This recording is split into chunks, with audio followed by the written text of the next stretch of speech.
ये एक बहुत ही गंभीर विषय है। इसमें अगर विभाग इस प्रकार का गोल मटोल जवाब देगा, पहला बात तो मैं मंत्री जी को इस बात के लिए धन्यवाद दूंगा कि इनके जो आप सचिव हैं वो हमारे संपर्क में हमेशा रहते हैं, और इनसे पूछिए कि मैंने पिछले 2-3 महीनों में इनको कितने प्रवासी मजदूरों के डेथ होने पर इनको आवेदन लिखा है। लगभग 20 से 25 सिर्फ मैंने लिखा है।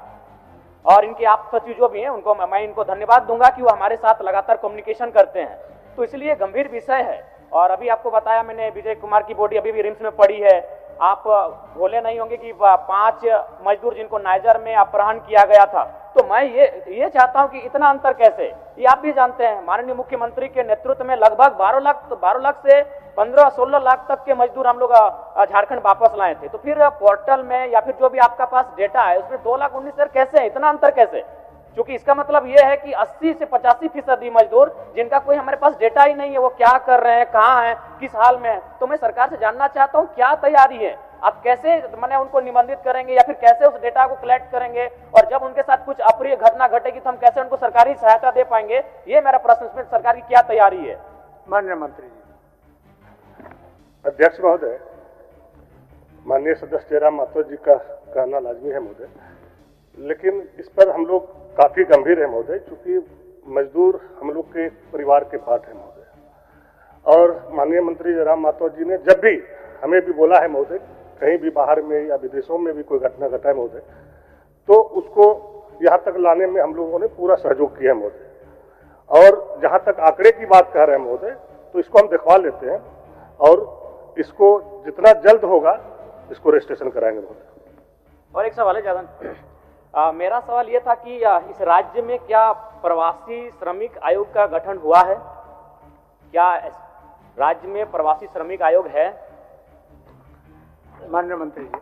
अध्यक्ष महोदय, राज्य में प्रवासी नियंत्रण कक्ष ऑलरेडी डोरंडा में है महोदय, और उसके तहत नियंत्रण हो रहा है महोदय। और इस तरह की अगर कोई सूचना मिलेगा कि इनके द्वारा किसी भी प्रकार की कोई लापरवाही बरता गया महोदय, तो निश्चित रूप से कार्रवाई होगा महोदय। जहां तक हम समझते हैं कि अभी तक इस प्रकार का कोई हमारे तक न्यूज नहीं है महोदय, इसलिए कि इसकी आवश्यकता नहीं है महोदय। आगे बढ़े? नहीं, एक बात हम छोटा सा मांग करेंगे। बताइए। चूंकि सरकार के द्वारा मृत्यु होने पर मात्र 50,000 रुपए दिए जाते हैं, उसके बाद मुझे लगता है कि ये राशि बहुत ही कम है। अतः मैं मंत्री महोदय से एक आश्वासन चाहता हूं कि अगला जब कैबिनेट हो या फिर जब कोई बैठक हो तो उसमें कम से कम जो प्रवासी मजदूर जिनका निधन हो जाता है उनको कम से कम 5 लाख तक की राशि का भुगतान करें। मैं उनसे आश्वासन चाहता हूं, अगर वो बोले नहीं, वो बोले अपने मुंह से बोले। अध्यक्ष महोदय, चूंकि मजदूर की बात है महोदय, और बाहर में डेथ हो जाने से लाने में काफी गरीब को कठिनाई होती है महोदय, इसमें कहीं से संदेह की बात नहीं है महोदय। तो फिर भी हम लोगों ने इसको देख लेंगे महोदय, और माननीय मुख्यमंत्री जी से बात करके इसमें जो भी राशि बढ़ाना होगा उस पर बात करके हम लोग करेंगे महोदय। विधायक जी सीनियर विधायक है, सवाल को रख रहे हैं, मंत्री जी भी जवाब दे रहे हैं। और ये हम सब लोगों का दायित्व बनता है कि हम सब लोग फील करते हैं, बड़ी तादाद में लोग राज्य से बाहर और खास करके उन राज्यों में जहाँ भाषा की भी कठिनाई है, केरल लोग जाते हैं, मद्रास लोग जाते हैं, कर्नाटक लोग जाते हैं, और सुदूर ग्रामीण क्षेत्रों में लोग काम करते हैं। उनके सामने कई प्रकार की कठिनाई आती है, कभी कभी वो मर भी जाते हैं, अस्पताल में इलाज भी होता है, कोई देखने वाला नहीं होता है, बात करना भी बहुत कठिनाई होती है। हम सरकार से आग्रह करते हैं कि भाई हमें उन शहरों में तो कम से कम जितना जल्दी हो सकता है एक एक कोई पदाधिकारी या कोई ऐसी हम मैकेनिज्म तय करें, जैसे मद्रास है या केरल है,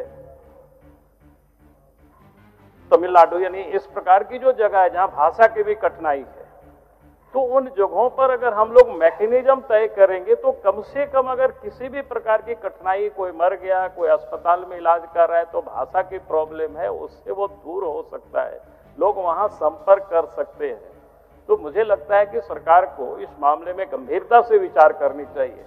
और जो बताया कि मृत लोग जैसे आते हैं तो 50,000 रुपया मिल जाता है, तत्काल ही मिलता है, कोई बहुत विलम्ब नहीं होता है। हमने जितना प्रयास किया उसमें तो हो सके कहीं विलम्ब भी होता हो, लेकिन ये भी बात सही है कि वो जो मर जाते हैं उनके कई घरों में जाने का मौका मिला है, तो आप उस घर में देखेंगे उनके छोटे छोटे बच्चे हैं, पत्नी है, घर एकदम छोटा सा है, तो हम कहेंगे कि उन बच्चियों को हम उन लोगों को पढ़ाने की भी व्यवस्था की सुनिश्चित करनी चाहिए, उनको आवास की भी सुनिश्चित करनी चाहिए, और ये जो 35 किलो अनाज मिलता है उसकी भी व्यवस्था कर देनी चाहिए, ताकि वो महिलाएं जो घर में रहती है अपने बच्चों को ठीक प्रकार से कम परिवारित कर सके।